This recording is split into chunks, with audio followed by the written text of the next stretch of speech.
Okay, good morning, everybody. Top of the morning to you. I'm logging in, I'm logging out. I don't know what I'm doing. Andy's not here. Oh, my goodness gracious. Just want to make sure we get sound and away we go.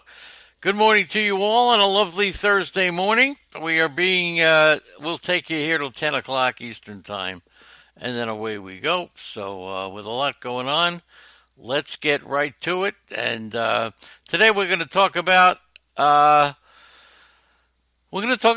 great save, and we're going to talk about a big blown save. All right. So we got those two items to talk about. So thank you so much. A great save and a big blown save. Welcome aboard, everybody, on a lovely Thursday morning. So nice to see you all in the chat room. And with a little bit of help, away we go. I will tell you that I am not happy with the fact that I did not choose David Bote, even though 2 years ago in the Arizona Fall League, without a question of a doubt, I chose David Bote as my number one. That's right, my number one player that I didn't know. Okay, I talked about it on Sirius Radio with Phil Backert, and I didn't take him in Labor or in Tout Wars in the reserve round because I just didn't think of him. And I was so excited last year when he got the regular playing time or any playing time that he actually made it. I can't believe I found an unknown guy and he made it. Same way Andy is counting on Sebi Savala. All right, so there you go, and unbelievable. And now we have Craig Kimbrell with a 154 career ERA against his new division opponents, the Brewers, the Cardinals, the Pirates, and the Reds. 40 saves and only 3 blown saves. He has not allowed a run in 12 games against the Brewers. He has held Milwaukee to an .073 batting average, 3 for 41. Unbelievable, okay? So we had told you a couple of weeks ago right here in the chat room that with Ben Zobrist's money being saved, it gave the Cubs a chance to sneak in and grab. Could you imagine what Zobrist is going through? I mean, he doesn't play. He loses what, about like $11 million? Wow, I feel bad for Ben Zobrist. I can't imagine what he's going through to have to stay away from baseball. Really, I mean, I hope he doesn't have an illness to go, to boot like Carlos Carrasco. Feeling sorry for him, temporarily stepping away from baseball to address the blood condition that has caused him to feel lethargic. Right? The Indians have no idea when he's going to return, but they expect him back at some point. You say that, it kind of makes you feel better, but who knows? So let's root for Zobrist and Carrasco. And by the way, the Craig Kimbrell, whatever his contract was, the 3 years, the whole thing, that's the best save of his career. That is the best save of his career. After doing what he did, rejecting the qualifying offer for $18 million or whatever it was, and then holding out, so he got the biggest save. But you know what the biggest blown save was? What do you think the biggest blown save was? It involves a number of different teams. The Cubs acquired Aroldis Chapman from the Yankees for 4 players, led by Gleyber Torres, 1 week before the July 31st deadline. That was back in 2016. And then 5 months later, 1 month after Chapman filed free agency, the Cubs acquired Wade Davis for Jorge Soler at the winter meetings. So the acquisition of Kimbrell nearly 2 months before the trade deadline really stressed the importance of beating the competition from the primary. That was it. Not only did they sign him for a great save, but they also took him out of the hands of a lot of competitors, including Washington and Milwaukee, every team, Atlanta, the whole thing. And the biggest blown save was by all those stupid teams that felt that they would save the money, and they blew it by not signing Kimbrell. All right? Yeah, I know. Well, I talked to a baseball player, had dinner with him a few months ago, and he was talking about some weird wives. That was one of the greatest weird wives. I mean, it was stuff that I didn't want to know about. I mean, it didn't involve any kind of stooping and stuff like that, but just weird things. And there was one pitcher that he talked about. I forget his name. Top pitcher, pitched with the Yankees, whose wife insisted that she had access to a private jet so she could just get the jet and go to the city that her husband was in just to spy on him and to make sure that he wasn't sleeping around. So the player, the pitcher, uh, never knew when his wife was going to come looking for him. How's that for a weird story, all right? The wife insisted, and it cost them millions of dollars to have a plane at her disposal with a pilot. All right, take me to Cincinnati, all right? That's where the team is, and I'm going to go find out who my husband's sleeping with. Unbelievable, right? So if I say right one more time, I may shoot myself. So since Brandon Morrow suffered the elbow injury midway through last season, the Cubs have kind of, piecemealed the back end of their bullpen. Strop handled the bulk of the save chances in the second half. Then he got that left hamstring strain. And the Cubs had converted only 11 of 22 save chances this year, entering Wednesday night's game with Colorado. So we know it's been their weakness. And now, bitches be crazy. That's right. So for all of you guys who are Brandon Morrow, including myself, let him go.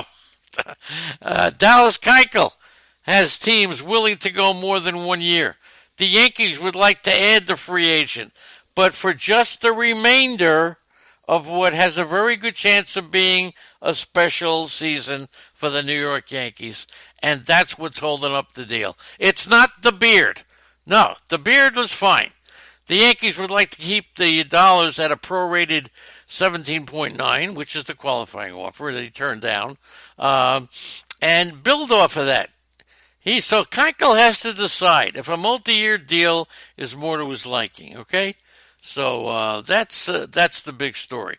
The Yankees want to build off a foundation of guaranteed money with incentives. He can make a huge payday, and Keuchel, has a decision to make. So either way, it'll take Keuchel a couple of weeks to get back into shape, while Kimbrel should be ready to go in about a week. Okay? There you go. Good morning to the Beach Bum and to Greg and to Cam and to Cha-Cha, the Amazons, the DK Loosh, the Doug Boyle. Saturday, don't forget Doug and the Dugout. Easy kill. Great job last night, my boy.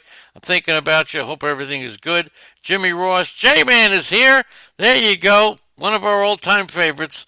J.R. Matz is here, Leonard Donaldson, Lou, Meckert, Honolulu, Toledo, Zelmo, and a cast of thousands. So there you go.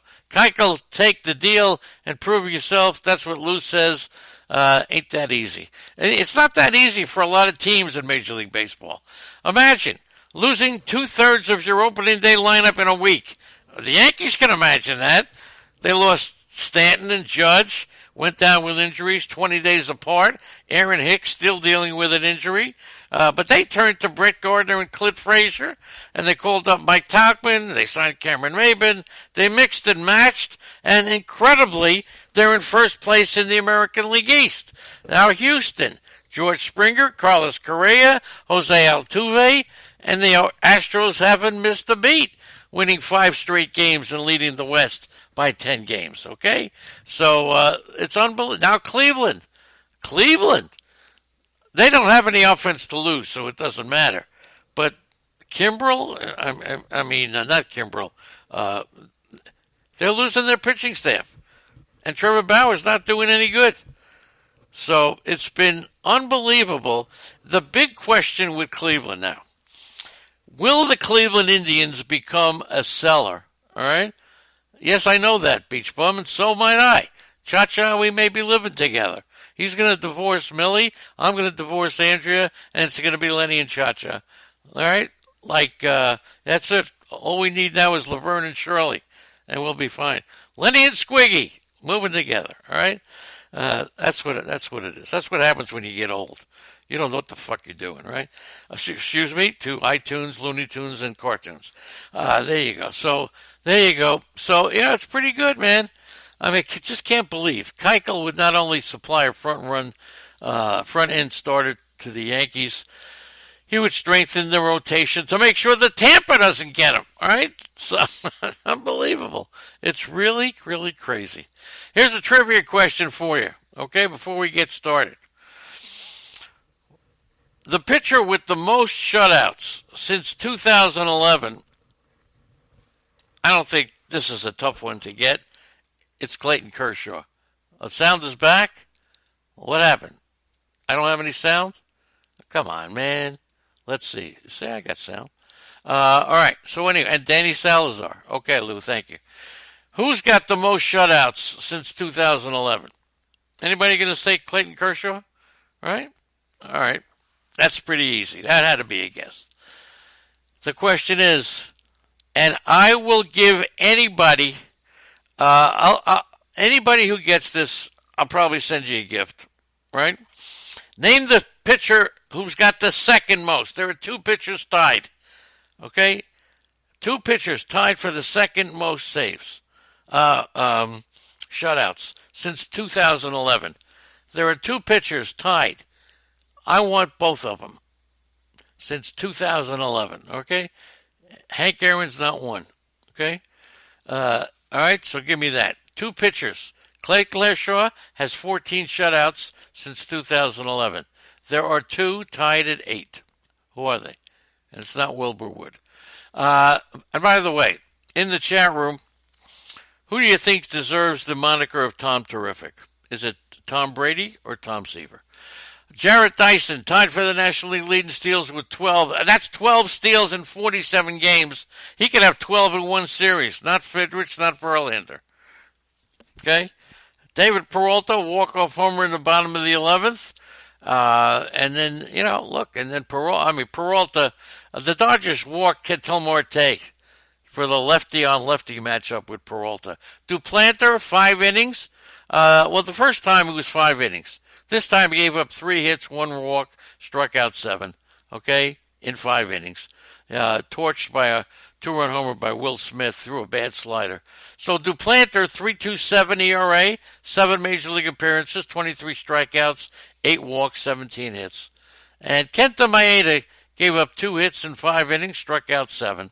Adam Jones left the game Tuesday with hamstring tightness. Got good news. He's day-to-day.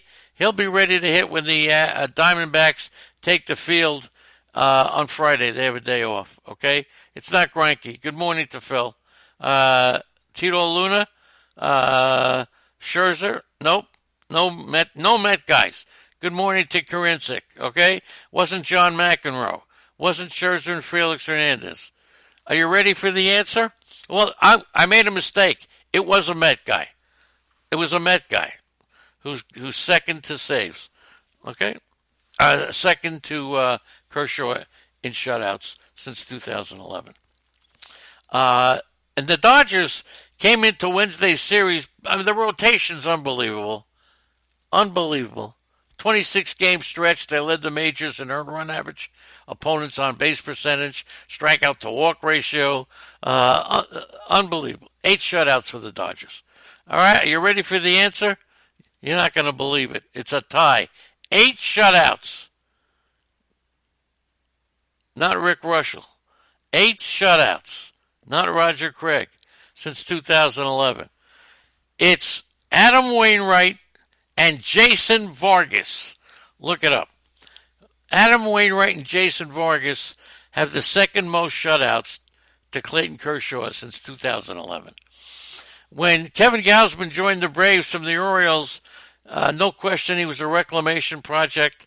10 starts, 287, but forget it. He has been unbelievable. 6 runs, 12 hits. Bad stuff. Bad stuff. So the Braves, that rotation, they should be on the Keuchel train right now. Was a possible strength. Soroka's continued to be good. Max Fried was outstanding in his first 10 starts. And then, who knows? He hasn't been very good the last 2. Julio Teheran is rarely breaks 5 innings.